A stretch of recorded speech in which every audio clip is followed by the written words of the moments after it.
Dear viewers, আজকের পর্বে আপনাদের জন্য থাকছে আফ্রিকায় জন্মানো এক লতানো উদ্ভিদ যার নাম লাউ। আফ্রিকা জয় করে এই লাউ সারা বিশ্বকে জয় করেছে। লাউয়ের আর এক নাম কদু, শীতকালীন সবজিগুলোর মধ্যে অন্যতম। লাউ এক প্রকার লতানো উদ্ভিদ যা এর ফলের জন্য চাষ করা হয়। এটি বর্ষজীবী দ্বিবীজপত্রী উদ্ভিদ। কাঁচা অবস্থায় সবজি হিসেবে খাওয়া হয়। অপরিপক্ক লাউ শুকিয়ে এটি বোতল বা পাত্রের নল হিসেবেও ব্যবহার করা হয়।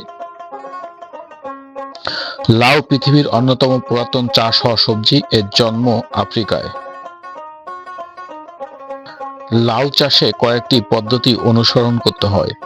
প্রথমত, লাউ চাষের জন্য সবথেকে ভালো বীজ সংগ্রহ করতে হয়। লাউ মূলত শীতকালীন সবজি হওয়া সত্ত্বেও এখন এটির 12 মাস চাষাবাদ শুরু হয়েছে। বিশেষ করে লাউয়ের নতুন নতুন কিছু ভ্যারাইটি তৈরি হয়েছে, যেগুলো জেনেটিক পরিবর্তনের মাধ্যমে তৈরি করা হয়েছে। এখন 12 মাসই এটি আপনি বাজারে পেয়ে যাবেন। এটি চাষের জন্য প্রথমত আপনাকে ভালো বীজ সংগ্রহ করতে হবে। বীজ সংগ্রহের ক্ষেত্রে এখন কৃষকরা যেদিকে বেশি লক্ষ্য করে থাকে সেটি হচ্ছে হাইব্রিড লাউ এর বীজ সংগ্রহ করে থাকে এবং F1 বীজটাই সকলে সংগ্রহ করে। চারা তৈরি পদ্ধতি: প্রথমে ছোট পলিথিন ব্যাগ সংগ্রহ করে পলিথিন ব্যাগের নিচের অংশ ছিদ্র করে ব্যাগে 1 ভাগ পচা গোবর 1 ভাগ দোআঁশ মাটি ভালোভাবে মিশিয়ে তাতে হালকা ইউরিয়া সার মিশ্রিত করে 1 সপ্তাহ থেকে 10 দিন পর্যন্ত রেখে দিতে হবে। এরপর প্রতি পলিথিনে একটি করে বীজ বপন করতে হবে। বীজ বপনের আগে বীজ পানিতে 12 থেকে 14 ঘন্টা ভিজিয়ে রাখতে হবে। তবে এক্ষেত্রে পানিতে ছত্রাকনাশক দিয়ে ভিজিয়ে রাখলে শোধন হয়ে যাবে বীজ, সেক্ষেত্রে বীজের পচন ক্ষমতা কমে যাবে। চাষ প্রণালী: বিভিন্নভাবে চাষ করা যায়। আপনি এটি আপনার বাড়ির ছাদে চাষ করতে পারেন। সেক্ষেত্রে হাফ ড্রামে 3টি থেকে 4টি ছিদ্র করতে হবে। ছিদ্রের পরে সেই চারা 2টি পলিথিন থেকে সংগ্রহ করে পলিথিন কেটে এরপর লাগাতে হবে। তবে সেখানে যেটা করতে হবে, 2 ভাগ বেলে দোআঁশ মাটির সঙ্গে 1 ভাগ গোবর এবং সেক্ষেত্রে একটি পাত্রে আধা কেজির মতো সরিষার খোল এবং 5 কেজি কচুরিপানা এবং 50 গ্রাম টিএসপি 25 গ্রাম ইউরিয়া একসাথে মিশিয়ে 10 থেকে 15 দিন রেখে দিতে হবে। এরপর চারা রোপণ করতে হবে। লাউ গাছ যাতে ঠিকমতো বাইরে যেতে পারে এর জন্য একটি মাচার ব্যবস্থা করতে হবে। যদি কেউ লাউ ছাদের মেঝেতে শুয়ে দিতে চায় তাহলে নারকেলের ছোবড়া বিছিয়ে তার উপর শুয়ে দিতে পারেন। লাউয়ের সাইজও ভালো, গ্রোথও ভালো।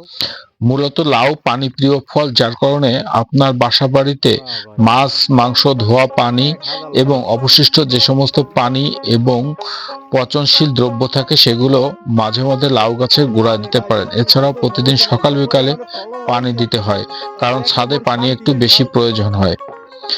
কয়েক হাজার লাউ আছে, কয়েক হাজার। আবার অর্ধেক দিয়ে আমার ছবি তোলা বাইর করছে, ছবি দেওয়া শুরু করছে। ওই মাথা তো যাই নাই, পিছনের মাথা আবার সামনে যাইতেছে অর্ধেক দিয়ে। এছাড়া আপনারা যারা বাণিজ্যিকভাবে চাষ করতে চাচ্ছেন তারা আমরা যে ভিডিওটা দেখাচ্ছি এই ভিডিও অনুসরণ করতে পারেন। সাধারণত লাউ গাছ বাণিজ্যিকভাবে চাষাবাদের জন্য বিভিন্ন প্রকার বীজ কোম্পানি থেকে সংগ্রহ করে বীজের নির্দেশনা অনুযায়ী আপনাকে চালাতে হবে। আমরা এখানে চ্যালেঞ্জার কোম্পানির যে বীজ নিয়েছি, এই বীজ থেকে যদি আপনি লাউ উৎপাদন করতে চান তাহলে মাদা থেকে মাদার দূরত্ব হবে 5 হাত এবং প্রতি মাদায় 100 গ্রাম টিএসপি 50 গ্রাম এমওপি 50 গ্রাম ইউরিয়া সার 5 কেজি গোবর পচা গোবর এগুলো রেখে 2 সপ্তাহ পর্যন্ত রেখে দিতে হবে। এরপর প্রতি মাদায় 2টি করে চারা রোপণ করতে হবে। চারা রোপণের পর বাঁশের উপরে বা গুনা দিয়ে তার উপরে আপনার নেট প্রয়োগ করে সেখানে মাচা তৈরি করতে হবে। মাচার উপর দেখছেন কত সুন্দর লাউ ঝুলে আছে, এভাবেই থাকবে। আরেকটি কথা, লাউ যখন আপনি ব্যবহার করবেন অর্থাৎ লাউ গাছ যখন তৈরি হবে তখন অবশ্যই লাউয়ের পাতা যখন 10টি হবে তখন লাউয়ের সামনের অংশ ভেঙে দিতে হবে এবং সেখান থেকে যে শাখা বের হবে শাখাও ভেঙে দিতে হবে। সেক্ষেত্রে লাউয়ের উৎপাদন বেশি হবে। আমি দেখলাম এই লাউয়ের হ্যাঁ লাউয়ের উপকারিতা। লাউয়ে প্রচুর জল থাকে যা দেহের জলের পরিমাণ ঠিক রাখতে সাহায্য করে। ডায়রিয়া, জলীয় শূন্যতা দূর করতে সাহায্য করে। লাউ খেলে ত্বকের আর্দ্রতা ঠিক থাকে। প্রস্রাবের সংক্রমণজনিত সমস্যা দূর হয়। কিডনির কার্যক্ষমতা বৃদ্ধি পায়। উচ্চ রক্তচাপ বিশিষ্ট রোগীদের জন্য একটি আদর্শ সবজি। এই সবজি দেহের তাপমাত্রা নিয়ন্ত্রণ করে। ওরে বাবা এত লাউয়ে রয়েছে ক্যালসিয়াম ও ফসফরাস যা দেহের ঘামজনিত লবণের ঘাটতি দূর করে। দাঁত ও হাড় মজবুত করে। ক্যালসিয়ামের পরিমাণ কম থাকা ডায়াবেটিক্স রোগীদের জন্য লাউ যথেষ্ট উপকারী। ডায়েটিং কালেও লাউ ভালো ফল দেয়। চুলের গোড়া শক্ত করে এর চুল পেকে যাওয়ার হার কমায়। কোষ্ঠকাঠিন্য, অর্শ, পেট ফাঁপা প্রতিরোধে লাউয়ের রয়েছে ভিডিও কাটমু সহায়ক গুণাবলী। ভালো মাঝখানে ডাই দর্শক, লাউ নিয়ে আজকে আমাদের ভিডিওটি আপনাদের কেমন লেগেছে তা আপনারা ছবি তোলা লাগবে জানাবেন।